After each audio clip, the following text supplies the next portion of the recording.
This is a LibriVox.org recording by Ashwin Jain. The recording is in the public domain.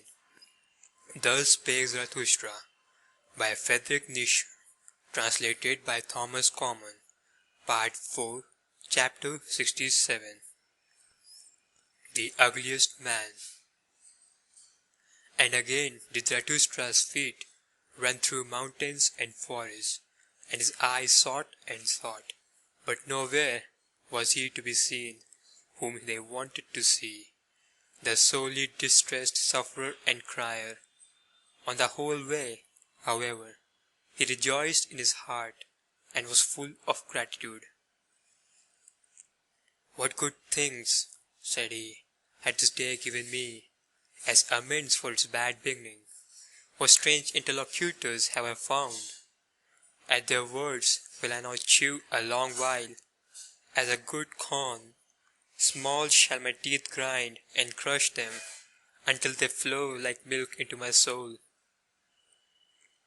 When, however, the path again curved round a rock, all at once the landscape changed, and Zarathustra entered into a realm of death. Here bristled aloft black and red cliffs, without any grass, tree, or bird's voice, for it was a valley which all animals avoided, even the beasts of prey, except that a species of ugly, thick, green serpent came here to die when they became old. Therefore the shepherds called this valley Serpent Death. Zarathustra, however, became absorbed in dark recollections, for it seemed to him as if he had once before stood in this valley, and much heaviness settled on his mind, so that he walked slowly and always more slowly, and at last stood still. Then, however, when he opened his eyes, he saw something sitting by the wayside, shaped like a man, and hardly like a man, something nondescript. And all at once there came over Zarathustra a great shame, because he had gazed on such a thing. Blushing up to the very roots of his white hair, he turned aside his glance, and raised his foot that he might leave this ill-starred place. Then, however, became the dead wilderness vocal, for from the ground a voice welled up, gurgling and rattling, as water gurgleth and rattleth at night, through stopped-up water pipes, and at last it turned into human voice and human speech. It sounded thus: "Zarathustra, Zarathustra, read my riddle. Say, what is the revenge on the witness? I entice thee black. Here is smooth ice. See to it, that the pride do not here break its legs. Thou thinkest thyself wise, thou proud Zarathustra. Read then the riddle, thou hard nutcracker, the riddle that I am. Say then, who am I?" When, however, Zarathustra had heard these words, what think ye then took place in his soul? Pity overcame him, and he sank down all at once, like an oak that hath long withstood many tree fellers, heavily, suddenly, to the terror of even those who meant to fell it. But suddenly he got up again from the ground, and his countenance became stern. "I know thee well," said he, with a brazen voice. "Thou art the murderer of God. Let me go. Thou couldst not endure him who beheld thee, who ever beheld thee through and through, thou ugliest man. Thou tookest revenge on his witness." Thus spake Zarathustra, and was about to go, but the nondescript grasped at a corner of his garment, and began anew to gurgle and seek for words. "Stay," said he at last, "stay, do not pass by. I have divined what axe it was that struck thee to the ground. Hail to thee, O Zarathustra, that thou art again upon thy feet. Thou hast divined, I know it well, how the man feeleth who killed him, the murderer of God. Stay, sit down here beside me. It is not to no purpose. To whom would I go but unto thee? Stay, sit down. Do not, however, look at me. Honor thus mine ugliness. They persecute me. Now art thou my last refuge, not with their hatred, not with their beliefs. Oh, such persecution would I mock at, and be proud and cheerful. Had not all succeeded hitherto been with the well persecuted ones? And he who persecuteth well learneth readily to be obsequient, when once he is put behind.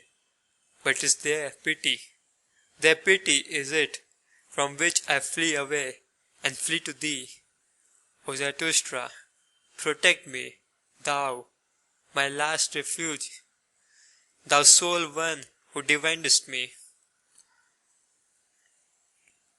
Thou hast divined how the man feeleth who killed him.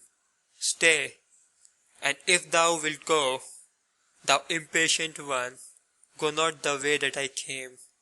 That way is bad. Art thou angry with me because I have already racked language so long? Because I have already counselled thee? But know that it is I, the ugliest man, who have also the largest, heaviest feet. Where I have gone, the way is bad. I tread all paths to death and destruction. But that thou passedst me by in silence, that thou blushedst, I saw it well thereby, did I know thee as Zarathustra. Everyone else would have thrown to me his arms, his pity, in look and speech, but for that I am not beggar enough. That didst thou divine. For that I am too rich, rich in what is great, frightful, ugliest, most unutterable. Thy shame, O Zarathustra, honoured me.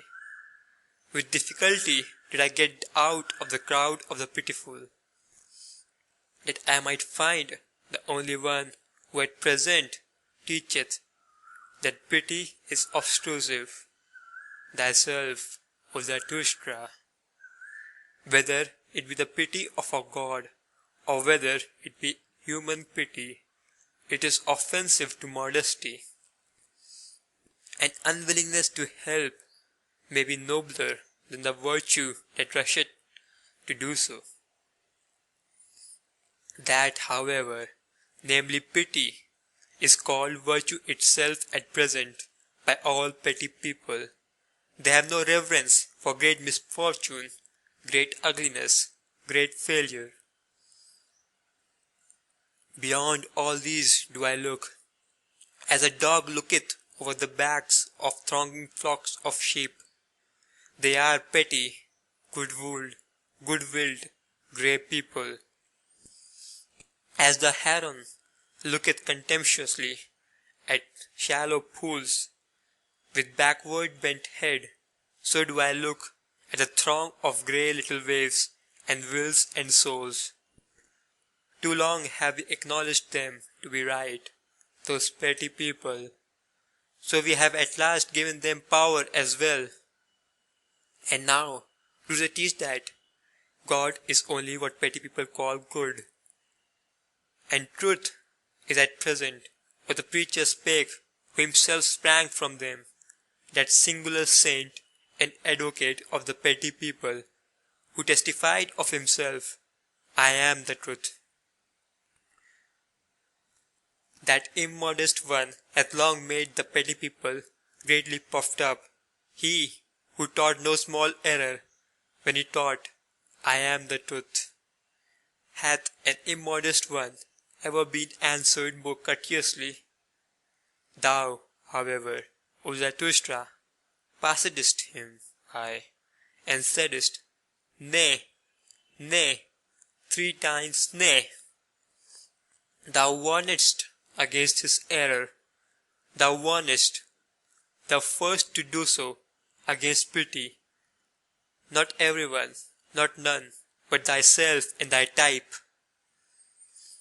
Thou art ashamed of the shame of the great sufferer. And verily, when thou sayest, from pity there cometh a heavy cloud, take heed, ye men. When thou teachest, all creators are hard, all great love is beyond their pity. O Zarathustra, how well versed dost thou seem to me in weather signs. Thou thyself, however, warn thyself also against thy pity.